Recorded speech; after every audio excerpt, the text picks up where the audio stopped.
AIP எக்ஸாமினேஷன்ல எந்தெந்த விஷயம்லாம் செய்யணும், எதெல்லாம் தவிர்க்கணும்னு பார்த்தோம்னா, முதலாவதா நீங்க எக்ஸாமினேஷன் ஹாலுக்குள்ள போனதுக்கு அப்புறம் உங்க பிளேஸ்ல நீங்க கொண்டு போன எல்லா பேராக்ஸையுமே மேஜர் ஆக்ட்ஸ் தனியா, மைனர் ஆக்ட்ஸ் தனியா செப்பரேட் பண்ணி அரேஞ்ச் பண்ணி வச்சுக்கோங்க. எந்த புக்ஸையும் ஓப்பன்ல வைக்க வேணாம். அதுக்கு பிறகு உங்களுக்கான கொஸ்டின்ஸ் அண்ட் OMR ஷீட் வந்ததுக்கு அப்புறம் அந்த OMR ஷீட்ல உங்களுடைய நேம் அண்ட் ரோல் நம்பரை ரொம்ப கிளியரா கரெக்டா ஃபில் பண்ணுங்க வித்தவுட் மிஸ்டேக்ல.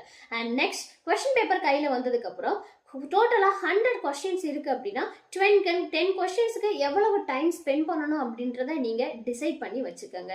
நிறைய பர்சன் வந்து இந்த ஏபி எக்ஸாமினேஷன்ல சக்சஸ்ஃபுல்லா பாஸ் பண்ணாம இருக்கிறதுக்கு ஒரே ரீசன் டைம் மேனேஜ்மெண்ட்றது இல்லாம இருக்கு. So time is your powerful weapon. நீங்க டைமை எப்படி ஒவ்வொரு கொஸ்டின்ஸ்க்கு ஸ்பெண்ட் பண்ணி 3 ஹார்ஸ்ல இந்த 100 கொஸ்டினை எப்படி நீங்க அட்டன் பண்ண போறீங்களோ அதை பொறுத்து தான் உங்களுடைய சக்சஸ்ஃபுல் அண்ட் ஃபெயிலியர்ன்றது இருக்குங்க.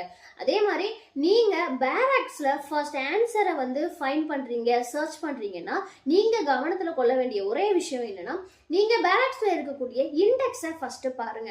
அந்த இண்டெக்ஸ்ல எந்த சாப்டர், அந்த வேர்ட் அண்ட் கீவேர்ட்ஸ் இருக்கா, செக்ஷன்ஸ் இருக்கா அப்படின்றத ஃபர்ஸ்ட் நீங்க ஃபைண்ட் பண்ணாவே தேடுதலுக்கான நேரம்ன்றது ரொம்பவே குறைவாயிருங்க.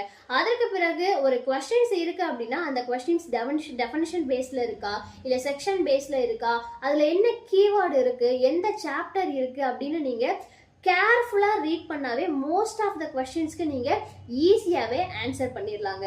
அதே மாதிரி கொஸ்டின்ஸ் கீழே இருக்கக்கூடிய ஆப்ஷன்ஸ்லயே உங்களுக்கு சம் ஹிண்ட்ஸ் வந்து இருக்கும். அந்த ஹிண்ட்ஸையுமே நீங்க கவனிச்சீங்கன்னா நீங்க ஈஸியாவே கொஸ்டின்ஸ்க்கு ஆன்சர் பண்ணிடலாம்.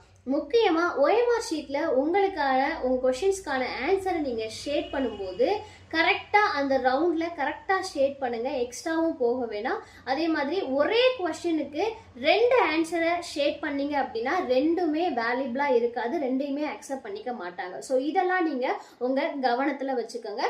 முக்கியமா நீங்க கவனம் செலுத்த வேண்டிய ஒரே விஷயம் டைம் மேனேஜ்மெண்ட் தான். எந்த ஒரு கொஸ்டினையுமே விட்டுறாதீங்க.